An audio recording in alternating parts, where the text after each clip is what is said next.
Kia ora koutou. Hello and welcome to Deadbeat Dungeons and Dragons. This is the Deadbeat download. We're going to be talking about friggin' episodes that happened.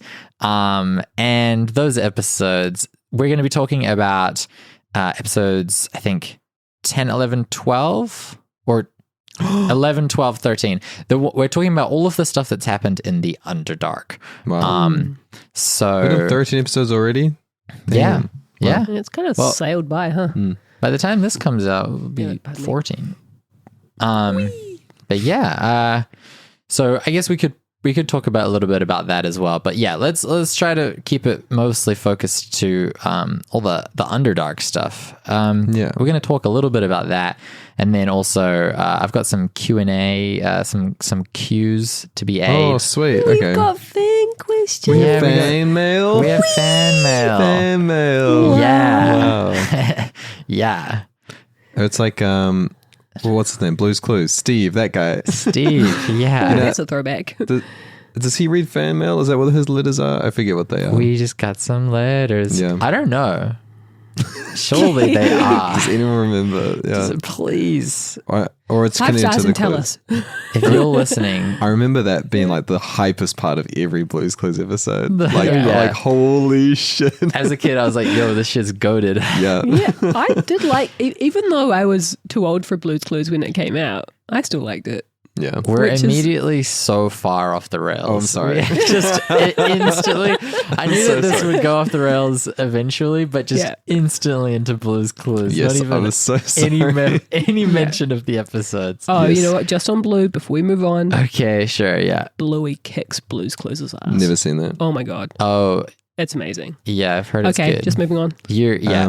I want to talk about Yeah. the first one we go down the big slide. Yes. I really love the rat guy, and I wish he was there for the whole thing. You love the Like- rat guy? He could be the new Bick, you know. I was I don't know if thinking he's got about him. big energy. Because we, I think this is another thing that in the Lost episode was that the old woman. Oh, we have to kind of explain that for the Yeah. audience first. Okay, So, you do that, and then I will. so It's yeah, relevant to Ratman, but yeah. I reference. I don't know. I can't remember how much I've said already, but in one of the episodes I mentioned that we had technical difficulties, and that's why we had to delay an episode. So what happened was we fully lost a whole episode that we recorded, which was pretty devastating. Yeah. That sucks to be that way. Mm-hmm. So yeah, that was a bummer. But that episode, so we ended up re-recording, and the second episode is different. Not too different, but I think it's more interesting, but we did miss a few details that we covered in the Lost one that Yeah. would be helpful to have canonized. yeah. Yeah. But then we got new details in the second round. Yeah, we so, did. You know, Yeah. And those are interesting. And those are canonized. yeah. But yeah, well, why don't we start? Let's talk about the first of those episodes. So let's talk about the one with the slide. That starts off with the slide and has the abyssal lake. And yeah, what did you guys? What did you guys think about like leaving? Because the campaign's entirely been in Yellow Seed up until this point, or like in that kind of area, like in the forest and like the river and stuff. Did you guys enjoy getting to kind of explore like a new area? Yeah. To be fair, I think we vaguely outlined maybe 3 areas above ground. Sashana's Sure. area, the village, and where the goblins were, right? And so we Sure. didn't really articulate any of them a great deal, unless we were there, you know, and then there was some. But the I guess above ground there's any direction we could have gone. And below ground seems as good as a direction from above ground as any, right? Yeah, Right. what's next? We're going upstairs? Upstairs? Yeah, well, the Fae. Yeah, well, yeah. That's, Anyway, but that's a true. whole other thing. Parallel. Some might say. Yeah. Yeah. Yeah, it was nice having. I I know it's like, I don't know, some people might think it's tropey to like start in a tavern and like, you know, be in a medieval village and fight goblins and stuff. But that's what it's all about, baby. That's what we're really here for. I agree. love that. And there's so many ways, and you did, to like, you know, to put spins on it and make it like original and feel fresh. It was funny from the start. Yeah. And then yeah. Going underground, I mean, I think the first instance of us like heading through those tunnels is like the unknown. Like we're obviously inevitably going to come into some kind of creatures and monsters and stuff because this is perfect spooky territory, right? Yeah. Like it's going to be creepy because it's dark. Yeah. Already hated that thing that's under the water. Hate that so much. Okay, that's let's. so. Oh yeah, let's we're talk not about there that quite yet. for- The slide was. That's horror movie shit. I think Bradicus's choices to go as Fast X, Well, Vin Diesel styles, was it? It paid off because John Cena, sorry, yeah. The way that encounter worked. Basically, I had mapped out a certain amount of distance and then was keeping track of how fast, how much distance you guys were covering. And so the faster you went, the sooner you were able to get out of the tunnel. But also, I guess, the more likely it would crash into things. But it actually, like the way I balanced it, and you could say that this was intentional or just really badly balanced on my account, but it was better to go fast than to go slow because there were more things to attack you than there were things to crash into. Right. So by going fast, he avoided being attacked by as many things. I'll point out that some of the things that attacked us were not solid. So they also reduced the count of things we could crash into because we could go through them. Like, do you know what I mean? Like the water elemental? Yeah, like, bite. But I mean, he hung around. Wasn't he riding you? I think he was riding me like a surfboard. Yeah, he rode you like a surfboard. Yeah, just chilling on your back, like, woo. Oh, that's something that was a funny moment because you, with your like long hair tail, you described yourself as having long, luscious golden locks. Yeah, I did. It's like this merman dad Yeah. with an elemental riding on his back. And also therapizing with you, like, yeah, life is hard down here, man. Like, yeah.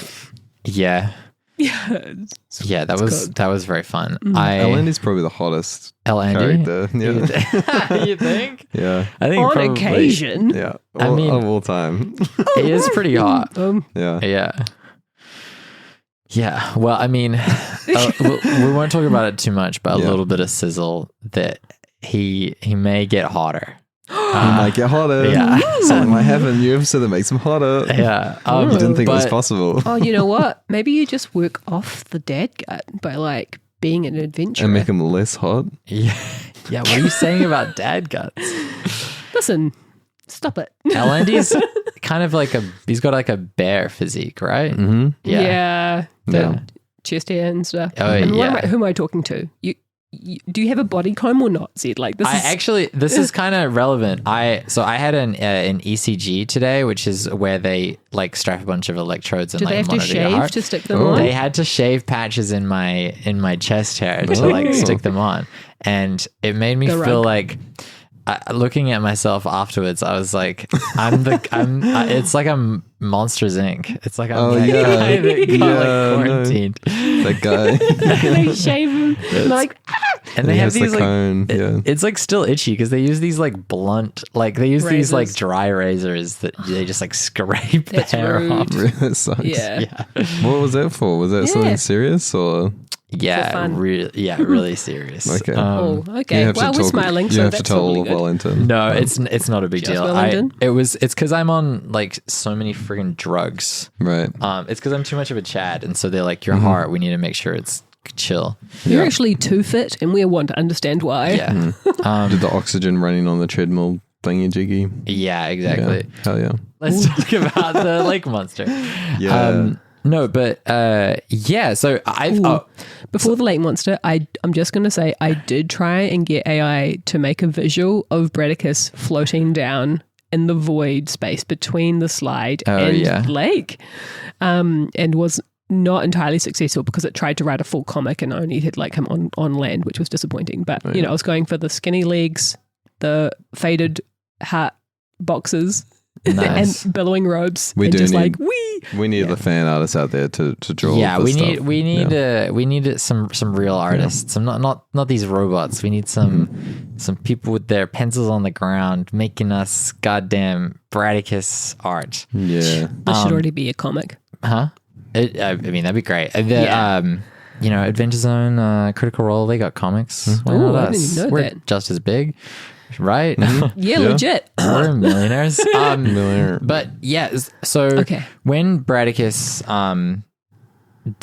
when you guys had your feather fall, I was like, oh no, I was like, oh, that's a shame. They're gonna probably just skip the like. I planned the like encounter. And you guys skipped two things actually. Well, sorry, you didn't skip the lake because you ended up falling in because Bradicus went to do a skateboard trick, which is great. But the feather fall was awesome. But there was a way for you guys to survive that fall without having to use feather fall, which was to like communicate with the lantern spirits. Yeah, like the Ratman did. Ratman did, yeah. I just sort of offhandedly mentioned that, but there was a whole kind of thing planned. I can't remember the mechanics of it, but basically you had to... you were going to take max falling damage and you had to reduce that. So every... you had to do charisma checks to get lanterns to help you, and like the more you got, the more you would be able to reduce the damage of falling, like the slower you would fall. Cool. And we've already established low charisma is ugly, so even though Silken Web is arguably more attractive than Alandi anyway, despite the low charisma, I'm glad we didn't have to do those charisma checks. It would not have gone well. You didn't want to go one-on-one in hotness against Alandi. Yeah, I mean, Depends who's judging, okay? What's Alandi's charisma? I think it's +1. I think it's 17. No, that's his main stat. Yeah, it's +3. I don't know. That's 16 good. or 17. Yeah, that's really good. Yeah, yeah. It would not have gone well for me. I'm on -1. Yeah, -1. I mean, that makes sense. So, where'd you get the idea for the lake monster from? Is that a real D&D monster? No. Well, so you didn't give it any corporeal descriptions. No. It does have. There is a monster that is very similar, called an Obelix, which is a cool monster. Basically, it I know consumes French. Big guy. Fella in the cauldron. yeah, exactly. Yeah, he's just a Gaulish fella. No, it's a monster that is it's like this ooze creature that eats memories, and then it can. I think it can also turn into like someone. Like it can shape change into, like it can take memories from people and then it can like turn into people that they know and stuff like that. Right. But so it's similar to that, but I didn't really base it off of any specific monster, and I didn't really have like stats prepared for if you guys were gonna like want to try and fight it. No, I'm running away every time. I don't think we didn't even. I don't think we considered fighting it. No. You know, it was just like get out of the lake. Yeah. That didn't even cross my mind. No. Yeah. I was like, this thing has killed thousands of adventurers. Once we realized, right, got out of the lake, realized that there's like it's full of dead people.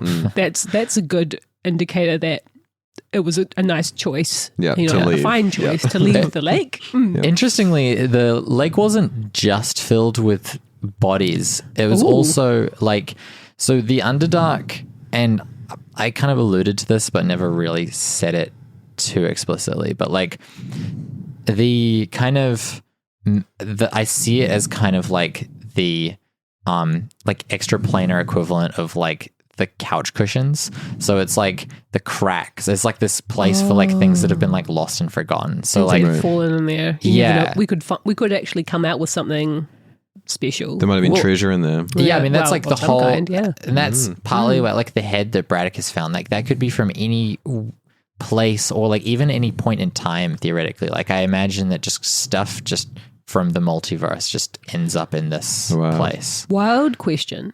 Yeah. But we established that this planet existed, was scrapped and rebuilt. Could anything from the original build be in the Underdark? I mean, maybe, yeah. Because if it was like burned away, doesn't mean that fire might have made its way down there. Yeah.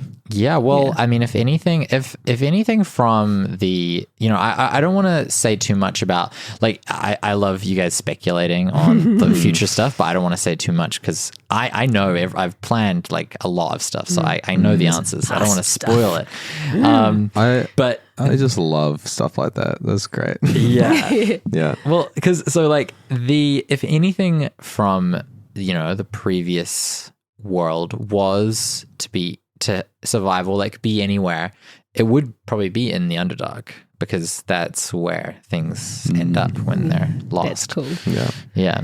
I think like right now with the amount of lore that we know and you can like keep it at this, we're like in a sweet spot basically, and you can keep it at the sweet spot by like giving us more information, but then hinting at more mysteries. Yeah, drip feed. Because I just love how I don't know what the cataclysm was or like how the big dog is connected and stuff. Yeah, but there's enough information there to try like make your imagination just like so like what is big wall, big dog. Could be gnomes. Yeah. Well, let's talk. Well, should we before we talk about the big dog? Should we talk about the traveling journey through the dark, like the I have darkness? a last note on the lake. Oh yeah. Do you know how there's that lake at the bottom of the sea?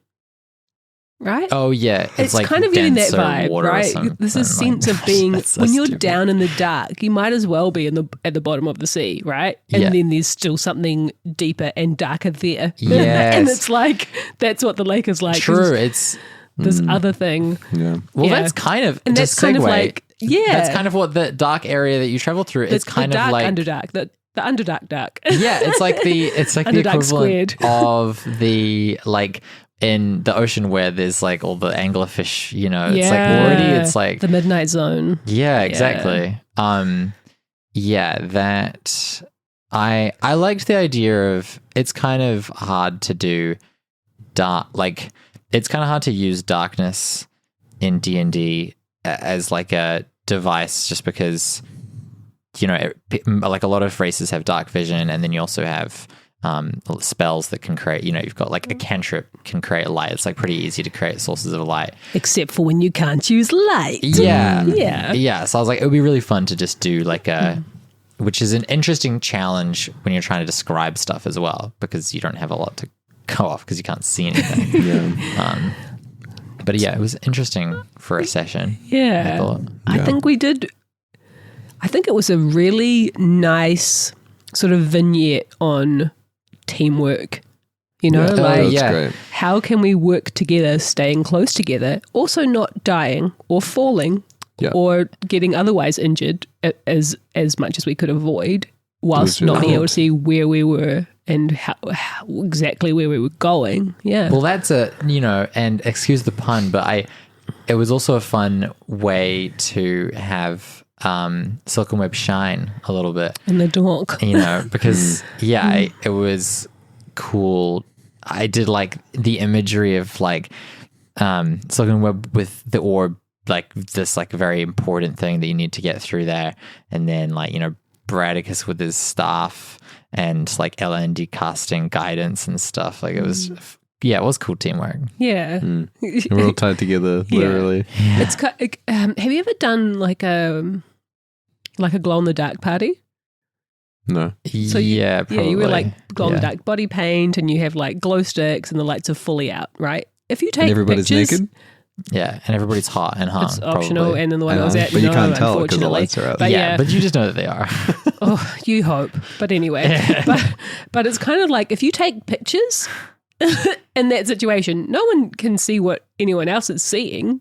But a picture with a flash is capturing what everyone is doing and what they really look like. So we don't have like even if we were to illustrate what we were doing, it would look so weird. Like the three of us kind of roped together and like shuffling forward with like a stick up, staff up so we go and hit a tree branch. And like this one casting guidance and we're all like, we're holding this thing of bees just but at the right height and trying to stop Bradicus from casting light and like kind of being attacked and bit by these things that we can't see. It's like so awkward. Like you guys it's just such a weird freaking glom. It's like when you're going about your life, but then you catch your reflection in a shop mirror and you're like, I was looking like that whole time. I was looking that hung. I'm not going to throw back to that comment from Survivor. But I had more. I made a beautiful joke. And you made a beautiful joke? Well, yeah, because I was like, well, I guess that explains why there are no suck jobs, right? And no one from Wet Soup was right there. Okay, this requires so much context I know, to explain the audience. Really quick, lightning. No, I'm going to explain it really quick. Okay, we do a lot of like improv shows and stuff. One of them is Wet Soup, and there's like a big cast, and then whenever we get together for a practice or rehearsal, we do check-ins, and then as a joke and boundaries. Like boundaries, establish your boundaries, and then as a running joke, I always say that ever since I started dating my girlfriend, I've said no suck jobs allowed. Not that it was ever on the table or suggested. And everybody always is really disappointed. Oh, and then, come on, like that, yeah. And then we did this is also insane. We had our friend who's a producer, Ralph, had this Survivor birthday party where it's like this insane production value, like Survivor. There's like 20 of us and we were all like backstabbing each other, and there was like tribal councils and for like 12 hours, votes and games and mind games, and at one point Zed said that he was hung. That was a lot of times. No one got it, huh? Zed was the most goated and most hung. That was a running joke. Well, and actually got it. Well, he nearly came third, and I came third last year. Well, you did come I nearly won, except for that I cheated. Accidentally cheated. Cheating's okay as long as someone catches you. That's what I say. As long as you don't say it in your final speech to the jury and in front of the producer and main judge. In the first game, I was like, guys, let's cheat. And everyone else was like, no. Anyway, we're going off track. We're off track. Yeah, we're off track. But anyway, let's get back to So we're talking about So then, so we're doing this journey, get across the rope bridge of indeterminate damage and age, right? So we are also kind of vaguely aware that maybe Ratman's daughter has been in this same position. So we're maybe kind of presuming that the rope bridge is intact. Maybe, right? I don't know how much more we have to say about that. Oh, interesting. Interesting. You're saying that it would have to be intact because you think that the Ratman's Root, by the way, his name is Root, his daughter had traveled like through that same area. In theory, I mean, she could have accidentally, obviously fallen to her death or been attacked by those creatures and killed. We don't know if she had light or any ability to create light. She's definitely survived. Do you guys have any desire to try and find her? I do. I have an unclosed loop because we skip forward from crossing this rope bridge. We do the whole dog thing. Then we're speaking to the Slater lady, right? Oh, yes. The Pillbug. Goose. Goose. The Pillbug lady, right? And one thing that I think we mentioned it the first episode, in the Lost episode, that the Ratman's daughter had been there. The Lost episode. Yes. And then we've got no way of telling that to Root. Yeah. Based on what happens at the conclusion of our time in the Underdark thus far. The way that I see it is that the Ratman's daughter is just always one step ahead. Like, I like that. She made it through to where we are now with the Feywild, and she's already gone to the next objective. Maybe she's just chilling in the Fey because she found the wall and stuff and the high. We're going to get to the final boss fight, and she's going to be just slipping into the gates of the final boss fight ahead of us, and we're going to be like, what the hell? And then we're looking ourselves and we're like, damn it. Oh, that's so funny. Yeah, you guys just like she's just soloing her own like campaign basically. Like, and she's just like, you guys meet her at the end and she's just like level 20. Yeah. Like so strong. Sake. Yeah. And plus I do kind of wonder how many people we promised Fragwinut to. Well, we promised them to Mrs. Cranberry. How are we getting back to her? Another question. Every time you meet somebody, you're like, yeah, well, like you can have some Fragwinut. Yeah, like, you can have some of this really super rare thing We that's wanted hard to some for get in the middle of ourselves, this danger spot that we managed to get to. Anyway, so let's do the dog. You guys travel. Yeah, let's talk about. So yeah, you guys traveled through the darkness, got across the rope bridge. Oh, before we talk about the dog, we have to talk about. I just think it's so great how you guys got across the bridge with Bradicus. And also, should have said this at the beginning. I'm bad at hosting. Obviously, Tom's not here. He's been real quiet. Yeah, no, yeah. I thought of mentioning it. And I'm like, they'll pick it up. That's why we're doing one of these episodes. Because Tom's not here. Believe I forgot to say that. Yeah. He's traveling right now. Unfortunately, yeah, Tom is he sent me these insane pics of the Northern Lights. Wow. Oh, I'm so jealous. He's somewhere cool. Yeah. Where there are Northern Lights. Yeah. As vague and Flash specific as that is. But let's give him a shout out for doing the levitate and then like winching you guys across the bridge. I think was great because it kind of it was a very good solution. It was like an efficient solution to that encounter. Especially because we had the dilapidated bridge as an obstacle. Yeah. Yeah. Oh, and the port and roll just after that like saved your guys' ass. Oh, once more. That was also good because it was very close. Because you, Torben, you said don't use the port and roll. You did. I'll be fine. Yeah. Yeah, and you would not have been fine. I would have been fine. Totally. We would have caught a bug back. You would have ridden a bug. Yep. Yeah. I don't know how big they were. There are lots of bugs down there. There were a lot of them. Yeah. And to be fair, we only met 3 kinds, right? Yeah. Moths, pill bug lady, and bite the ankle. Yeah. Was that a bug? Oh, I suppose we also found the guards of the king's guards and the dog, right? Made of stone. Scarabs. Yeah, let's talk about that. So you guys you guys went into this massive this like colossal dog statue. And yeah, it was a bit of a creepy time. It was kind of the first like I guess like tomb the closest to like a dungeon that you guys have been through, except there weren't any traps or monsters or anything in there. So we had additional instruction about schmuckiness, right? Yes. So, which is directly what led me to taking this crown, right? At which point Joel runs in with a huge grin on his face and double thumbs up. And I'm like, okay, great, I've made the right choice here. This was stupid, but I'm going to do it. Excuse me, Silken Web Tomb Raider? Yeah, that's what we got. But it also is kind of giving, like in a way, Cerberus, you know? So, I mean, we are in the underworld, right? Yeah. And there's this huge dog, which ostensibly could be considered to be a guardian of all of the bodies inside it. Yeah. But it does only have one head. I've got mad theories. Yeah. Okay. Let's talk about theories. Give them. We had one on the pod, which was gnome theory. Gnome theory. Gnome theory, a leading theory. And listen, that we discussed like there's so much more gnome theory. 3% of gnome theory, and this one compared to the last episode. Yeah, that was gnome theory all the way. Gnome theory was something that carried over from the lost episode. Yeah. There was a lot of gnome theory in that one. If you listen to when it's brought up, that's why it's so funny because it was a callback, and we were all appreciating that. Tom would not stop talking about gnome theory. Oh my gosh. It went from funny to like, please stop, back to funny again. Yeah, that's the mark of a great joke. You know? Yes, it's the curve. The curve we like. Not funny and back into funny. Yeah. That's beautiful. Okay, let's talk theories. What theories have you got? All right. I hate to blow this thing wide open. Go on. Gimme. All right. Okay.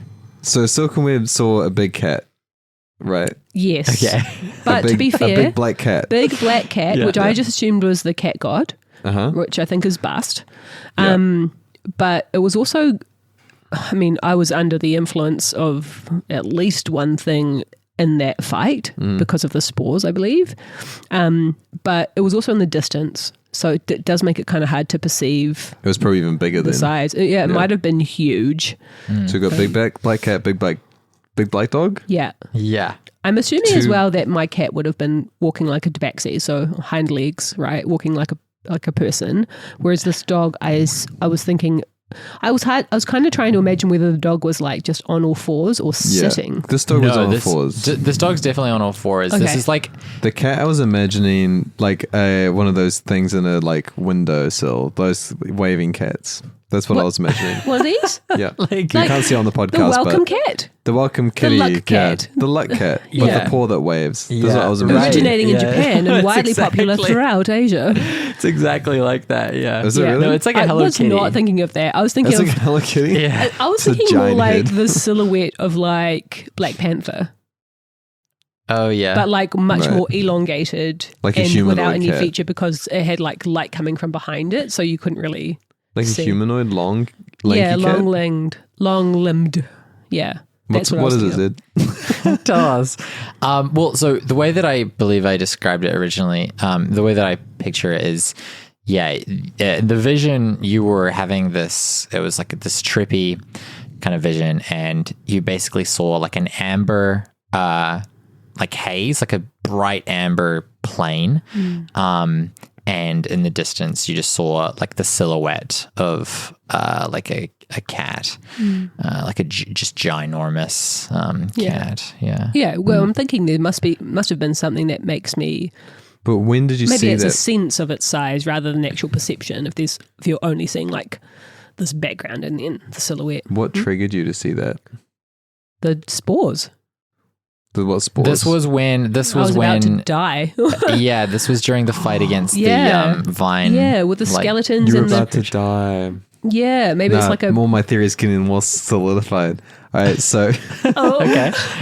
go on. Okay, so Interesting. that's definitely. You said it was like an ancient necromancy magic thing. Yeah, there was like signs of like old magic, and necromancy was like this energy of death. Well, my theory is that these guys have basically like cryo chambered themselves for after the apocalypse, and they took their center like The energy life core or life, energy. yeah. and they put that somewhere else, and then when that's restored to them, then they'll come back to life and like take over the world or whatever because they're gross bug people. That's my Gross bug theory. people. Listen, Yeah. I can They are. play with They're that gross. because Sorry. we don't know. No matter So how hot they are. we know that Sashana as an elf is very long lived, but we know also that anything in the Underdark could be of an indeterminate ancient It could be age, Yeah, like, right? like millions Or, potentially or of years old. iteration of the world even. But we know that she knows that the orb is super old, and I just couldn't help but imagine that the orb would slot into Oh. the cavity in each of these creatures. Because we know the orb can be used for necromancy. We do. Because it was used for necromancy. Yeah, last time. you don't. Yeah, that's interesting. You don't know a ton about the orb other than it was used to the two encounters you've had with the orb, and there was also something your characters didn't see, but there was like a flashback, like narration scene that I did as well. But there's basically like, that a necromancer ages ago, like hundreds of years ago, used the orb to raise an army of undead, and then was stopped by Sashana. Ooh. And go Sashana. And then you also know Back when she was good. Yeah, Back when Sashana she was fell back off. when I was Yeah. good, she said. and then you also know that the orb, that when the orb was taken, there was like that massive explosion of, like lightning Energy stuff. blast. Yeah. Yeah. And then also, the person who took it, you saw them be like very Injured. relieved and like hold it to themselves, kind Yeah. of like with like a relief. Yeah. Oh, interesting. But the Speaking of that time, so something that we had established in the Lost Ep was the connection between the piece of metal, the shard that Alandi found. Let's not talk too much about the stuff that was not I'm only mentioning it because even though we cannot include that as canon, we could make the relationship between the crown and that shard later, because the crown that that Silken Web took from the king, or whatever they really were, ruler, and the dog, it could be made of the same material, but we haven't perceived that yet. Like we just put it in the bag of cursed stuff and off we went. Chuck it in the bag. Chuck it in the bag with the cursed mask. We got to sort out all that stuff at some point. We need to inventory that and be like, what do we want to keep? What sparks joy? Got to Connery that stuff. Yeah. Well, we're kind of coming towards the end. Let's go through. Do you have any final things that you want to say before I read out some questions? I will say that I did enjoy both times. I enjoyed the roll-off game to do fishing. Oh yes, that was really fun. It was high tension. Yeah, and really felt like a fun gamble. You know, I did. That was really fun too. I also should say I was partly inspired by I wish I had their name, but there was a Reddit post on D&D Behind the Screen, which is a pretty cool subreddit for it's like DMs, and they build like really it's a pretty good community, and somebody had built this fishing game, and I was inspired to do the kind of battleship style thing. By their idea. I can't remember what their idea was, but I remember it taking some of that for the battleship part of it. But I had the idea. I wanted it to be like frantic. Like in video games, whenever you play fishing mini games, they're always really stressful. And you're just like fuck, and you're just like trying to you're just like button mashing, like trying to like reel it in. And I was like, how could you recreate that in D&D? And I was like, I feel like the nat 20 is the kind of like that thing that you get that high from. Yeah. And I kind of like the idea of just like rolling over and over using the timer. Hopefully it wasn't too stressful for you, Torben. It was very stressful. Yeah, it was very stressful. Like the stress of maybe it rolling off the surface, off the table surface, and like did you feel like a failure? Yeah. Before and after. Okay, let's do questions. Let's do some questions. So, kind of a silly question. What is a question you would have wanted me to ask? So, like, what is a question? Was the question, what would you want me to ask you guys? Yeah. Okay, I can answer that. Okay. Go on. All right. Maybe how my day was for once. Oh. Yeah. Ooh, okay, hot take. Like, I want to complain about things that I did at work, and I feel like I can't share them with someone who's not been open to that. I don't know, Torben, maybe if you were on time. Let's imagine they asked how your day was. How was your day, Torben? It was fine. Okay, cool. Moving on. Good. No, wait. I got so much more to share. I know, too late. I'm so sorry. Why did you show up smelly? Jim? I'm stinky. Yeah. Yeah. Jimmy? I cover myself in farts. Same. Farts. Yeah. I wrote a sketch last night, yesterday, that was just about farts because nice. I thought it was funny. This one seems kind of targeted at me. What's the most you've spent on tabletop games? Rachel, I feel like you probably haven't really played much before this. Torben, have you? What's a tabletop game? That's not board games. It's like Warhammer. Warhammer. We'll count tabletop RPGs like minis, books, dice. Like, have you spent much? Have you ever made any big RPG related purchases? Yeah, when I was in high school, I would go to the Woolston Men's Working Club. Okay. And play Warhammer with like 50-year-old dudes. Really? That's not creepy. That's so similar to my experience. Really? Go on. Yeah. So I think I was like 14 or 15 or somewhere, around that weird age. But and a working man. And I just save up my like $15 of pocket money every week. Yeah. And eventually I just spent it all on like a $300 dude. orc army. Dude. That's a lot for a Which is good. 15-year-old. Yeah. But this 50-year-old guy I play like every week, he'd just destroy me with his like latest edition of Dark Elves and Dark Eldar. Dark Eldar. And they were really good. Yeah, orcs were not very No. they weren't very strong. I thought they were funny. I love them. But no, that's why we're a good comedy duo, because we both orcs were my army as well. Hell yeah. Although I did so so that's so funny. I played a ton of Warhammer. I played like so much Warhammer in high school. I was like obsessed. And when I was pretty young, I had like a mini business where I would like take photos and like sell gift cards at the markets. And so I was like relatively rich for like a kid. Wow. And I spent every goddamn dime. I had savings. Yeah. And then all of the rest was Warhammer. Wow. Like I spent so much on Warhammer, and I had a huge collection. The total collection probably would have been worth like, I don't know, close to 10 grand. Holy shit. But Wow. the biggest purchase, I saw this army of orcs on Trade Me. This person had customized to be like a lizard. They were like low tech orcs, so they were like riding lizards and like pterodactyls and like stuff like that.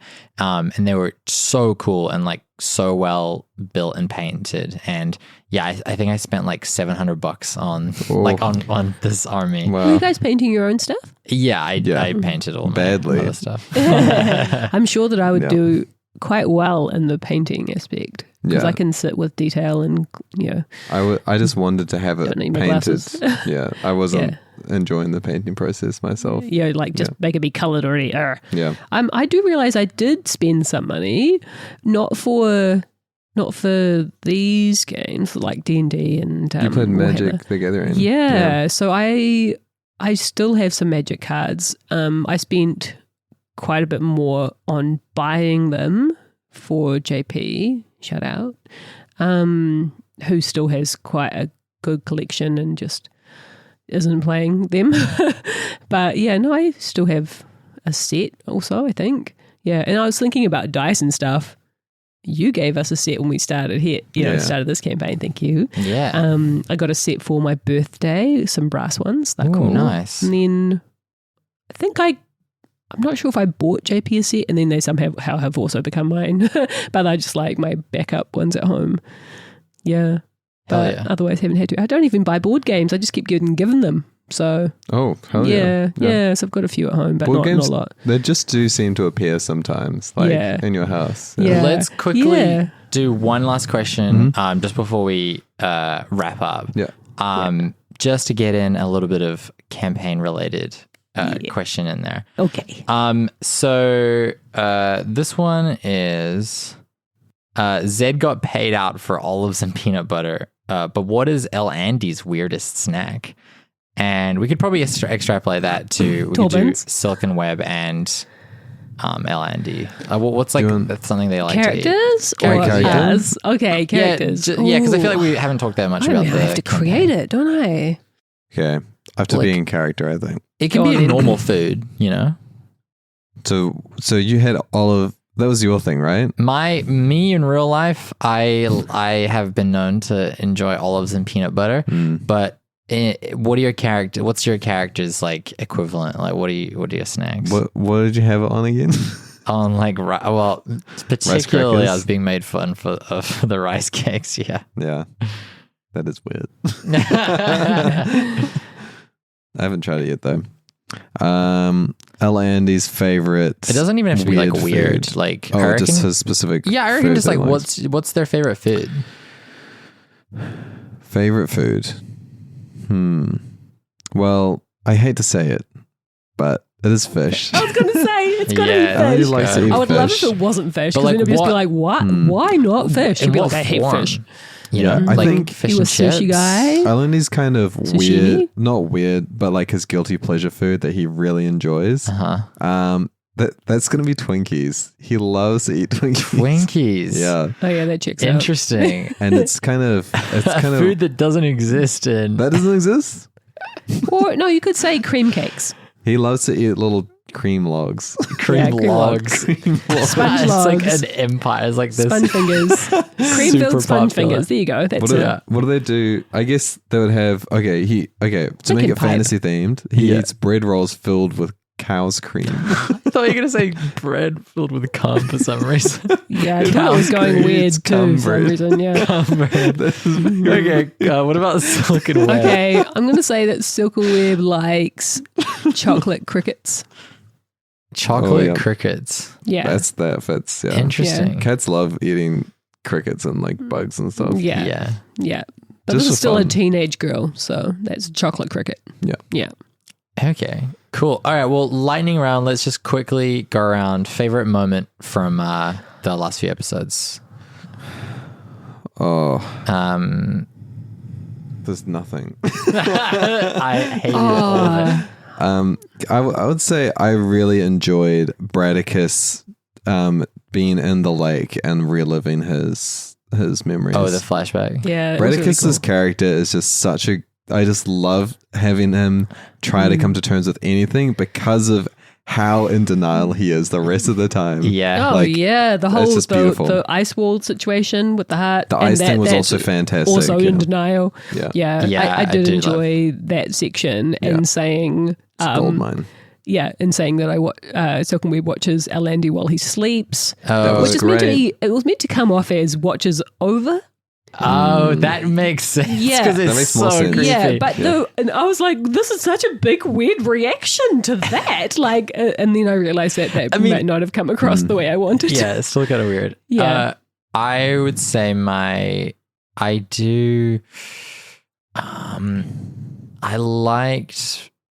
did enjoy role playing. Oh, I think probably the fishing like mini game. I think that was Yeah. really fun for me. Drama. Fun. All right, cool. Well, let's wrap it up there. Thanks everybody for listening, and see ya on the next episode. Peace. Thanks, guys. Thanks. Bye. Bye. That was a Bass Jump Comedy original.